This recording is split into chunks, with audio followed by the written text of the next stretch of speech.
नमस्कार, स्वागत है आप सभी का आपके अपने YouTube चैनल संघर्ष पाठशाला में। आज दोस्तों हम लोग पढ़ेंगे इंग्लिश में टेंस, ठीक है ना। टेंस के विषय में हम लोग जानेंगे। तो देखेंगे हम लोग, आपको सारी चीजें बेहतरीन तरीके से बताई जाएंगी, आप थोड़ा सा ध्यान दीजिएगा। टेंस पढ़ेंगे हम लोग।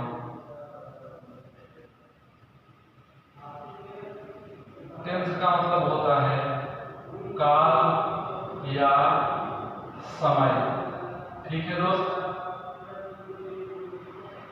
टेंस का मतलब होता है काल या समय। तो सारी चीजों को हम पढ़ेंगे विस्तार से।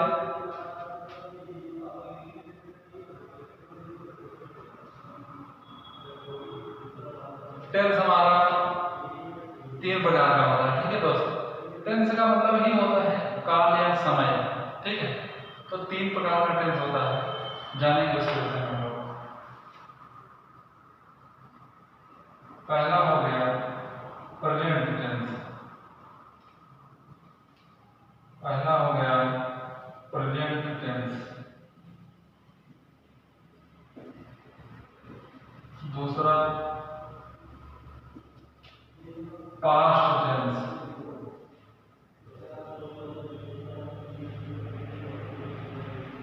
और तीसरा फ्यूचर टेंस होता है। तीसरा होता है फ्यूचर टेंस।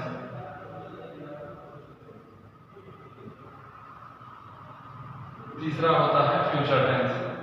टेंस 3 प्रकार का होता है, present tense, past tense, future tense. तो यहां तक लिख देंगे। तो एक चीज आप ध्यान दीजिएगा दोस्त कि जितने भी टेंस हैं ये सब 4-4 प्रकार के होते हैं, ठीक है ना। सब 4-4 प्रकार के होते हैं। टेंस हमारा 3 प्रकार का होता है और ये सब 4-4 प्रकार के। बात समझ आ रही है। इन सबके अलग अलग प्रकार के विषय में हम लोग पढ़ेंगे। तो ये प्रेजेंट टेंस हो गया, ये पास्ट टेंस और वो फ्यूचर टेंस।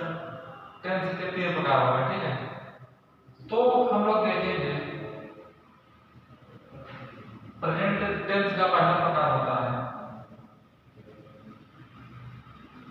प्रेजेंट। अभी इसको मैं मिटा दे रहा हूं, अभी सारी चीजें आपको एक्सप्लेन करूंगा। Indefinite tense, present indefinite tense.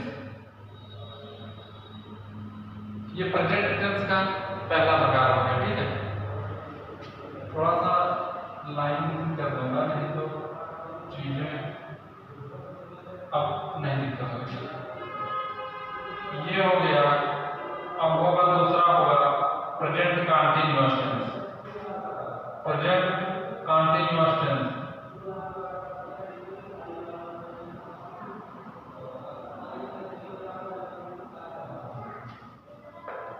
Tense 3 प्रकार के होते हैं और सबका अपना अपना ये 4-4 प्रकार के होते हैं, ठीक है ना। प्रेजेंट 4 प्रकार का होगा, पास्ट 4 प्रकार का होगा और फ्यूचर 4 प्रकार का होगा। और हम देखेंगे present perfect tense. Present perfect tense. और एक चौथा होता है प्रेजेंट, थोड़ा सा एक बार देख ले रहा हूं मैं, ये चीजें आ रही है कि नहीं, ठीक है। हाँ ठीक है, कोई दिक्कत नहीं है, सब कुछ अच्छे से आ रहा है। तो present perfect continuous tense. Present perfect continuous tense. Present perfect continuous tense हो गया।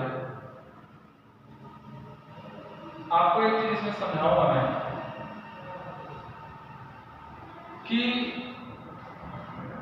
यहां पे आपको ये ध्यान देना है, ये प्रेजेंट के 4 प्रकार हैं। ये पहला प्रकार है, ये दूसरा, ये तीसरा और ये 4 नंबर का।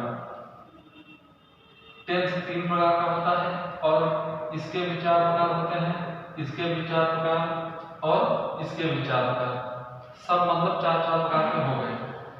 और इसका 4 प्रकार ये लिखा है, present indefinite tense, present continuous tense, present perfect tense और चौथा नंबर का होता है सबसे लास्ट वाला, प्रेजेंट परफेक्ट कंटीन्यूअस टेंस। ठीक है ना। दूसरी बात हम लोग देखेंगे दोस्त, ये पास्ट टेंस है। देखो थोड़ी सी हिंदी भी मैं इसी बता दे रहा हूँ आपको कि प्रेजेंट टेंस का मतलब होता है वर्तमान काल और पास्ट टेंस का मतलब भूतकाल, फ्यूचर टेंस का मतलब भविष्य काल। पास्ट टेंस का मतलब भूतकाल से यानी जो चीजें बीत चुकी हैं उसके विषय में। पास्ट का मतलब बीता हुआ होता है, ठीक है ना, जो बीत चुका है। प्रेजेंट जो चल रहा है रिसेंटली वर्तमान में, और फ्यूचर का मतलब आगे आने वाली चीजें भविष्य में। तो प्रेजेंट के 4 प्रकार हो गए, present indefinite tense, past, present continuous, present perfect और प्रेजेंट परफेक्ट कंटीन्यूअस। ऐसे ही पास्ट के 4 प्रकार होंगे, पास्ट में ना लिखिए, और ऐसे ही फ्यूचर के 4 प्रकार होंगे। ठीक है, ऐसे ही फ्यूचर के 4 प्रकार होंगे। तो जब हम पास्ट के प्रकारों के विषय में बात करेंगे तो यहाँ पे जहाँ जहाँ प्रेजेंट है हर जगह पास्ट कर देने बाद, अब जैसे कि प्रेजेंट इंडेफिनिट था तो इसका प्रकार बनेगा past indefinite tense, past indefinite tense, past indefinite tense, past continuous tense, past continuous tense, past perfect tense, past perfect tense, और ये हो जाएगा past perfect continuous tense, past perfect continuous tense. ठीक है, वैसे ही सारी चीजें फ्यूचर में होगा, future indefinite, future continuous, future perfect और फ्यूचर परफेक्ट कंटीन्यूअस। तो इन चीजों को मैं मिटा रहा हूँ, हम लोग अब एक एक करके इसके विषय में बात करेंगे। ठीक है, फिर ऐसी सारी चीजें क्रम से ऑर्डरली पढ़ा जाएगा। तो यहाँ पे अभी हम लोग बात करेंगे प्रेजेंट इंडेफिनिट टेंस के विषय में। ठीक है, आपको क्रम से सारी चीजें प्रेजेंट इंडेफिनिट, कंटीन्यूअस, फिर प्रेजेंट परफेक्ट, फिर प्रेजेंट परफेक्ट कंटीन्यूअस, फिर पास्ट का चारों, फिर फ्यूचर का चारों, इस तरीके से आपको सारी चीजें पढ़ाई जाएंगी। तो अभी प्रेजेंट का पहला ही पढ़ाने चल रहा हूँ आपको। ठीक है, और सारी चीजें मैं मिटा रहा हूँ। फ्यूचर का ऐसे ही होगा, फ्यूचर यहाँ पर कर दीजिएगा, future indefinite, future continuous, future perfect tense और फ्यूचर परफेक्ट कंटीन्यूअस टेंस। ठीक है दोस्त, तो हम लोग यहाँ पे बात करेंगे प्रेजेंट इंडेफिनिट टेंस। ये अभी टेंस का ये पहला वीडियो है, तो यहाँ पे इस विषय में हम लोग बात करेंगे, ये पहला ही टॉपिक। ठीक है, तो हम लोग बात करेंगे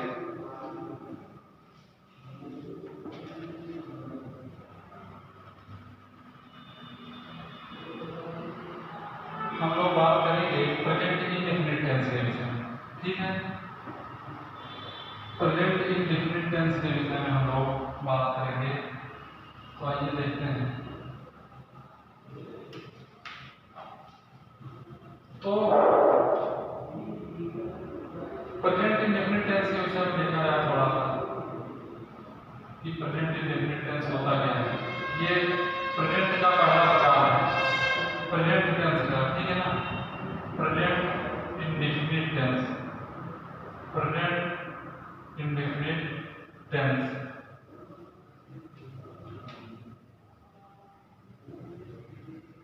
इसके विषय में हम लोग बात करेंगे दोस्त। तो जैसे कुछ चीजें होती हैं, जो चीज, तो सबसे पहले हम उसके विषय में जानेंगे कि वो होता क्या है, उसकी पहचान जानेंगे, सारी चीजें समझेंगे। ठीक है, तो सबसे पहले हम लोग इसकी पहचान जानेंगे। ठीक है, कि प्रेजेंट इंडेफिनिट टेंस को पहचानेंगे कैसे। तो सबसे पहले यहाँ हम लोग लिखेंगे पहचान। बात समझ आ रही है आपको ऐसे पढ़ाऊंगा कि आपको सारी चीजें समझ में आएंगी। ठीक है, आपको बहुत ज़्यादा टेंशन नहीं लेना है, आराम से सारी चीज़ों को देखते हुए ढंग से।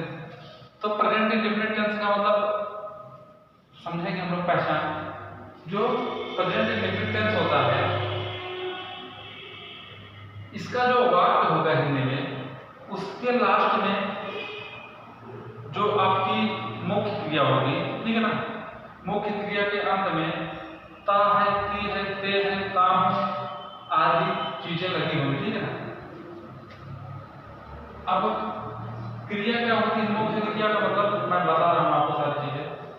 जैसे कोई कार्य हो रहा है, ठीक है, तो उसी चीज को क्रिया बोला जाता है। मैं इसकी पहचान लिख रहा हूं। इस प्रकार के वाक्यों के मुख्य क्रिया, इस प्रकार के वाक्यों के मुख्य क्रिया के अंत में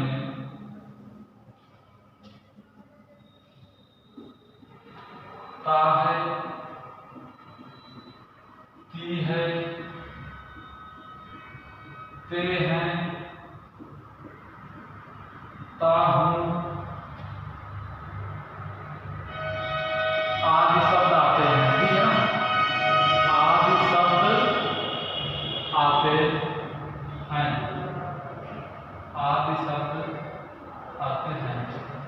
अगर किसी भी दिए गए सेंटेंस में कोई वाक्य हमको दिया गया है, वाक्य के अंत में क्रिया के अंत में ये सारी चीजें देखने को मिल रही हैं, तो जो हमारा टेंस बनेगा वो बनेगा प्रेजेंट इंडेफिनिट टेंस, ठीक है।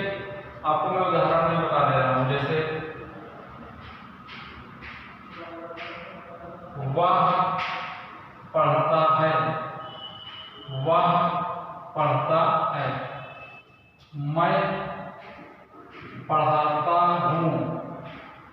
देखो आप लोग यहाँ पर ये सारी की सारी चीजें, ये पहला एग्जाम्पल था और ये दूसरा।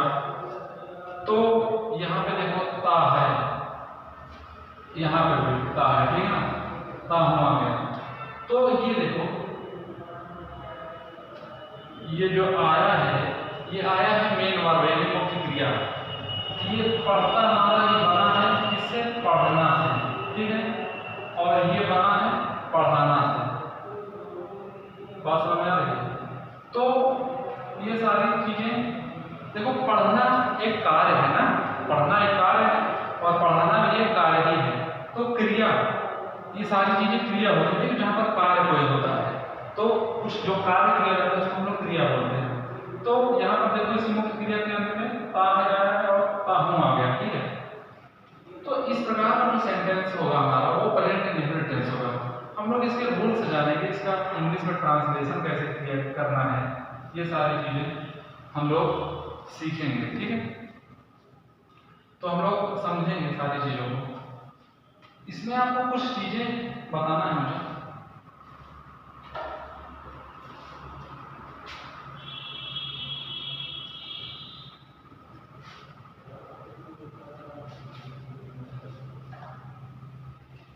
तो इसमें थोड़ा सा हम लोग देखेंगे जो है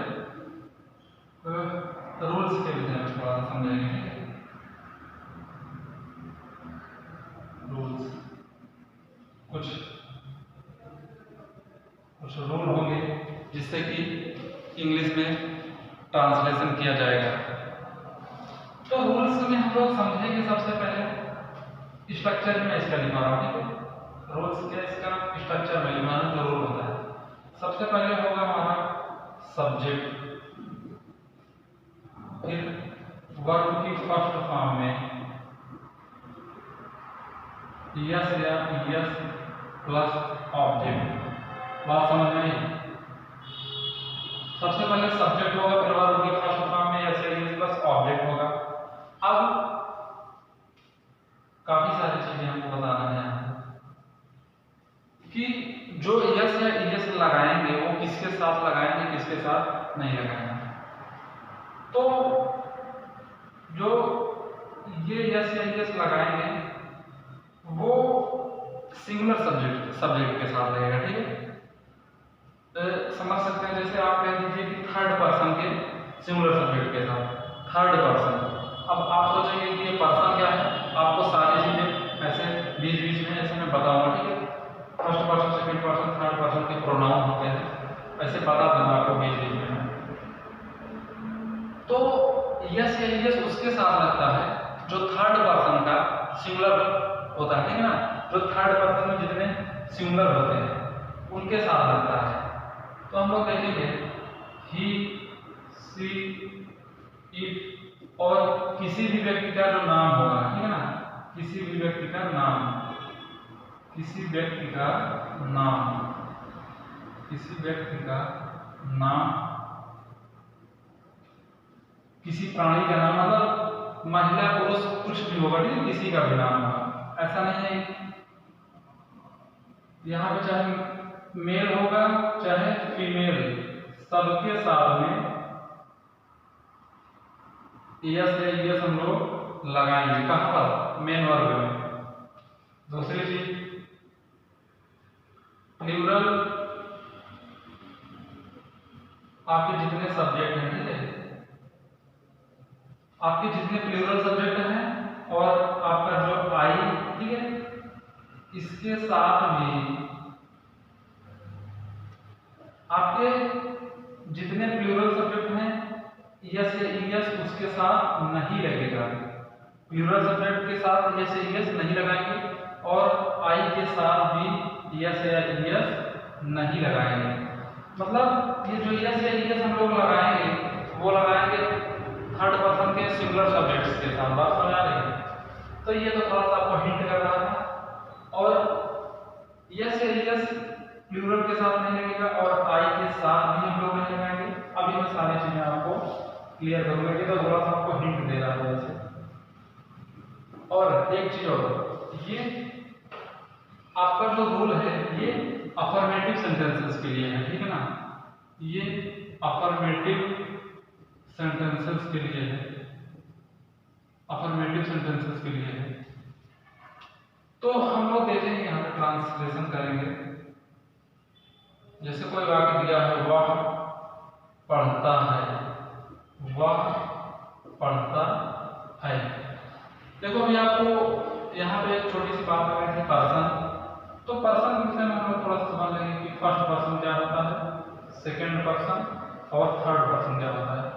तो फर्स्ट पर्सन के अंतर्गत हमारा आई का पूरा परिवार और वी का पूरा परिवार होता है, ठीक है। आई, मी, माई, माई और वी की पूरी फैमिली, वी, आवर, अस, मतलब आई से बनने वाली सारी चीजें और वी का पूरा फैमिली, ये इसके अंतर्गत आते हैं।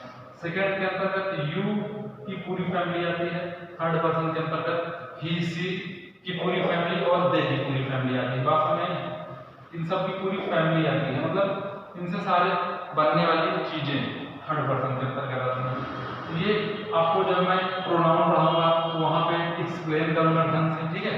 अभी हम लोग थोड़ा सा काम चलाने के लिए पढ़ेंगे, क्योंकि अभी हम लोगों का जो टॉपिक चल रहा है वो टेंस का चल रहा है, तो यहाँ पे इसी से हमें पढ़ा जाएगा।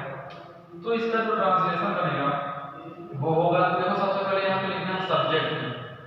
तो सब्जेक्ट किसे कहते हैं? किसी भी दिए गए सेंटेंस में हम कौन से प्रश्न करेंगे, कौन से प्रश्न करेंगे तो हमको जो मिलेगा वो सब्जेक्ट मिलेगा। अभी मैं यहाँ पे प्रश्न करूँ कि कौन पढ़ता है, कौन पढ़ता है, तो यहाँ पे देखो कौन का उत्तर जो मिल रहा है वो मिल रहा है वह। कौन का उत्तर क्या मिल रहा है? वह। तो यहाँ पे वह हमारा सब्जेक्ट हुआ, ठीक है ना। वह हमारा क्या हुआ? सब्जेक्ट। तो इसका जो ट्रांसलेशन बनेगा वो बनेगा ही, और पढ़ता है तो हो जाएगा ही रीड। बात समझ में? ये ही है जो दोस्त, ये थर्ड पर्सन का सिंगुलर सब्जेक्ट है, ठीक है ना। ही जो है थर्ड पर्सन का सिंगुलर सब्जेक्ट है और सी भी थर्ड पर्सन का सिंगुलर सब्जेक्ट है। थर्ड पर्सन का प्लूरल सब्जेक्ट होता है दे। दे क्या होता है? दे होता है थर्ड पर्सन का प्लूरल सब्जेक्ट। आपको ऐसे कराते कराते सारी चीजें क्लियर कर दूंगा, सब कुछ कहीं भी आपको दिक्कत नहीं है, आपको टेंशन नहीं लेना है। तो वह पढ़ता है तो ही रीड्स हो जाएगा।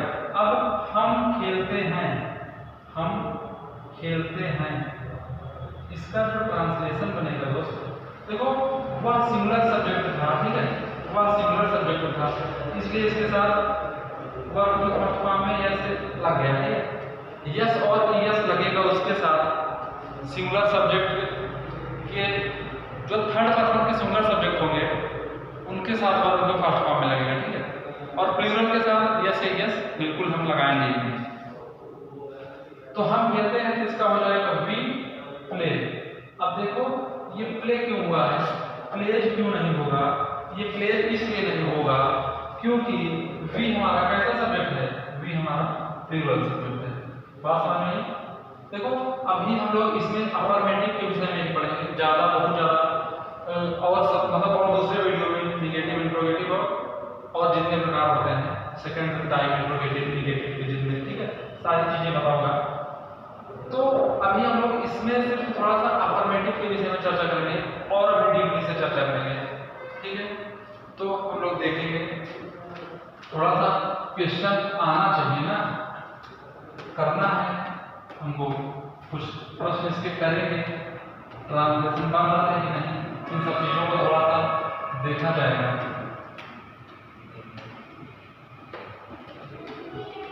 यहाँ पे हम लोग जैसे एक वाक्य है, वह नाचता है, वह नाचता है, तो दोस्त इसका जो ट्रांसलेशन बनेगा वो ये बनेगा कि ही डांसेस, ठीक है ना। डांस में यस है यस लगेगा कि नहीं, आप अपने दिमाग में सोचो।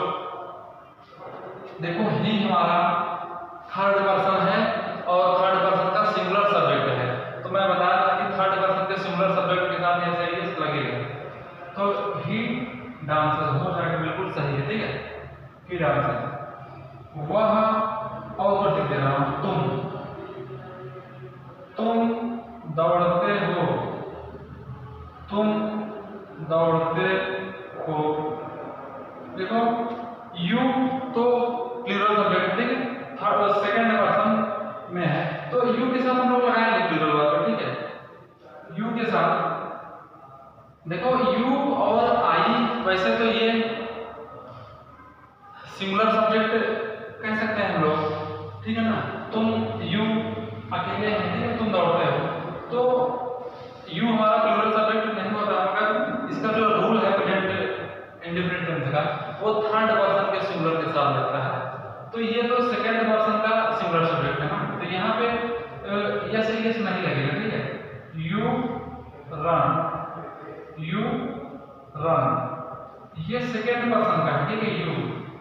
यू को वैसे सिंगुलर भी कह सकते हैं, कोई दिक्कत नहीं, तुम दौड़ते हो। और राधा नाचती है, तो इसका बनेगा, देखो किसी का नाम आएगा तो मैं बताया था कि वर्ब की फर्स्ट फॉर्म में उसके साथ ऐसे यस लगाएंगे, तो राधा डांसेस, ठीक है ना। देखो बहुत सारी चीजें हैं, आपको प्रैक्टिस में करवाऊंगा, ठीक है। अभी आप लोग थोड़ा सा इसको देख लीजिएगा, आपको और क्वेश्चंस भी मैं दूंगा, ठीक है ना, मतलब वीडियो के रूप में बनाऊंगा, तो वहां पर भी हम लोग देखेंगे, बहुत सारी चीजें सीखेंगे। ये प्रेजेंट का रूल होता है, आपको बेसिकली इसमें ये जानना है कि जैसे आपको सब्जेक्ट पता करना नहीं आ रहा है किसी दिए गए सेंटेंस में, तो आप देखना कि उस सेंटेंस में जो कार्य हो रहा है उसको कर कौन रहा है। जैसे वह नाचता है, इसमें नाचने का कार्य कौन कर रहा है, वह, तो वह हमारा सब्जेक्ट होगा। सब्जेक्ट का मतलब होता है कार्य को करने वाला। तुम दौड़ते हो, दौड़ हो रहा है, तुम, तो तुम सब्जेक्ट होगा। राधा नाचती है, नाच हो रहा है राधा, तो राधा जो है सब्जेक्ट, ठीक है। और वर्ब तो वही हो जाएगा जो कार्य हमारा हो रहा होगा। अब इसमें नाचना ये वर्ब है, ये वर्ब है, ये वर्ब है, ठीक है। तो ऐसी ही बहुत सारी चीजें आपको मैं डिटेल में बताऊंगा, धीरे धीरे करके हम लोग पढ़ेंगे, ठीक है दोस्त। तो आप लोग इसको देखिएगा अच्छे से, और जो आपको समस्या होगी, आप लोग या कुछ सुझाव देना चाहते हैं तो आप कमेंट में जरूर बताइएगा, ठीक है। ठीक है दोस्त, नमस्कार, मिलते हैं हम लोग नेक्स्ट वीडियो में। आपको वीडियो कैसा लगा, कुछ इम्प्रूवमेंट किया जा सकता है या कुछ सलाह होगी आपकी, तो आप कमेंट में जरूर बताइएगा। नमस्कार।